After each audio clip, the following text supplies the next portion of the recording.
이런 상황이 계속하면 헌법재판소 결정이 나고 난 다음에 국가의 혼란, 공론 분열 이런 부분을 수습할 수가 없습니다.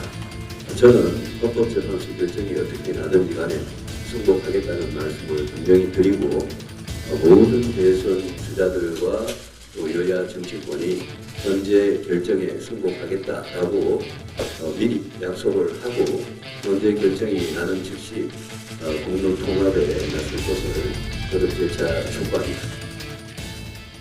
오늘 아침에 속보로 전해진 소식이 있었습니다. 새누리당 지도부가 박근혜 대통령의 자진 탈당을 권유했다라는 보도가 나왔는데 여기에 대해서 유승민 의원 탄핵 기각을 주장하면서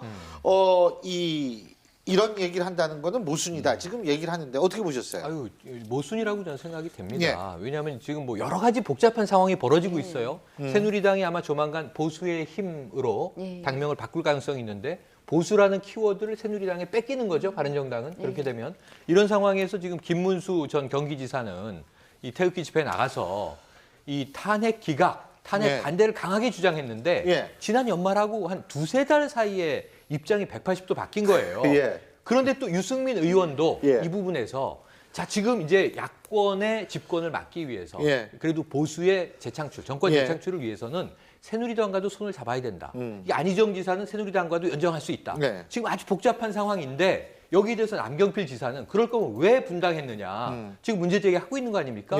그럼 여러 가지 키워드, 워딩들을 합치면 지금 정체성 혼란에 빠져 있는 게 아닌가. 이건 새누리당 또 이 바른정당 다 마찬가지 상황으로 보여집니다. 이 의원님, 이 변호사님 어떻게 보세요? 네, 사실 탈당 권유를 했다 이런 얘기가 이제 나오는데 이게 흘려보는 게 아닌가 싶은 생각이 들어요. 비서실장한테는 얘기를 했겠지만 대통령은 이 부분에 대해서 별로 여지가 없으실 것 같아요. 대통령의 입장은 지금까지 행동하시는 걸 보면. 그러니까 새누리당 지도부에서는 사실 이제 국민들의 일정 부분 지지라든가 이런 부분을 붙들어 두기 위해서 뭔가 이제 인적 청산을 위해서 노력을 해야 되는데 이제 할 수 있는 게 별로 없어요. 이제 다 했으니까 나머지 남아 있는 게 저희가 항상 대통령 탈당 부분과 관련해서 윤리위원회 문제도 불거지고 하지 않았습니까? 그래서 그 부분에 대해서 다시 한번 언급을 해보는 것 같은데요. 이 부분에 대해서 뭐 대통령 지지층이 어떻게 반응하는지도 좀 떠보고 그다음에 이제 기존의 다른 지지층들은 어떤 반응을 보이는지 떠보는 거지 여기에 대해서 뭐 강력한 의지를 갖고 있는 것보다는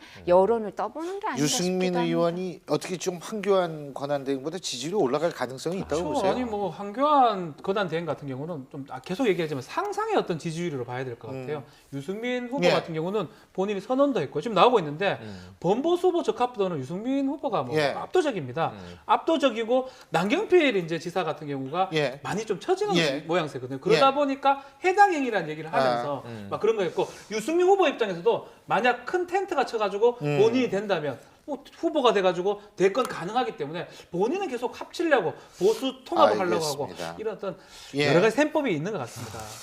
자, 어쨌든 지금 상황이 참 이 새누리당이나 이 바른정당이나 참 여러 가지로 곤란한 상황이 될 수도 있는데요. 정치는 모르는 일입니다. 그렇기 때문에 우리가 계속 재밌게 지켜볼 수 있는 겁니다.